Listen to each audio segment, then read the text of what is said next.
నిన్నంతా రా వీడియోలో పెట్టినా ఎందుకంటే నన్ను మస్తు మంది చూడ్డానికి ఎడ్యుకేటెడ్ లెక్కున్నావు, బాగా చదువుకున్న దాని లెక్కున్నావు, కంట్రీ సైడ్ వర్కర్ లెక్క ఎందుకు మాట్లాడుతున్నావు, దీర్ఘిచ్చి మాట్లాడుతున్నావు, నీ ఆశ ఏంది, అంత గట్లుంది, నార్మల్గా మాట్లాడచ్చు కదా అని.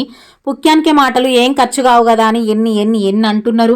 అందుకే మేము ఎట్లా మాట్లాడుకుంటామో చూపిస్తే ఇంకోసారి అనరని నిన్న మొత్తం అవే వీడియోలు పెట్టిన. ఫస్ట్ పెట్టిన వరిదొక్కిన వీడియో ఉంది కదా, అది నా వాయిస్ ఓవర్ తోటి పెట్టిన. దాంట్లో నిన్న పెట్టిన మాటలు కానీ కొన్ని క్లిప్స్ కానీ మీకు కనిపించినాయా?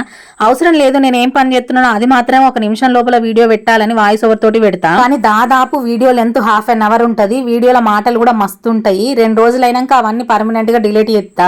అవన్నీ పెట్టా కాబట్టి నువ్వు వీడియోల కోసమే ఇట్లా మాట్లాడుతున్నావు అనే వాళ్ళకి ప్రూఫ్ లెక్క ఉంటదని నిన్నటి వీడియోలు పెట్టిన. ప్రాంతాన్ని బట్టి నీటి రుచి మారుద్ది, మట్టి వాసన మారుద్ది, గాలి తీరు మారుద్ది, అట్నే భాష యాస కూడా మారుద్ది. అదే కదా మన ఉనికి.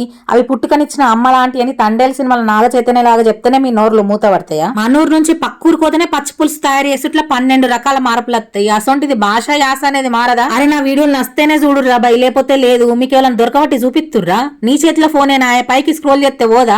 ఎందుకు ఈ పనికి మాలిన కమెంట్లు?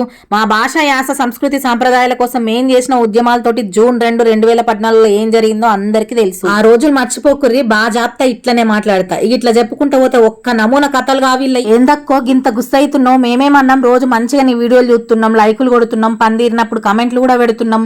మా సొంటల మాటలు పట్టించుకోగాని ఆల్తు ఫాల్తు వాళ్ళతో నీకెందుకు? ధైర్యంగా ఉండని మీరు ఎంత చెప్పినా. 99 మంచి కామెంట్లు వచ్చి ఒక్క నెగిటివ్ కామెంట్ వస్తే పానమంతా ఎందుకు అట్లన్నారు అని దాని మీదనే ఉంటుంది దిమాకంతా.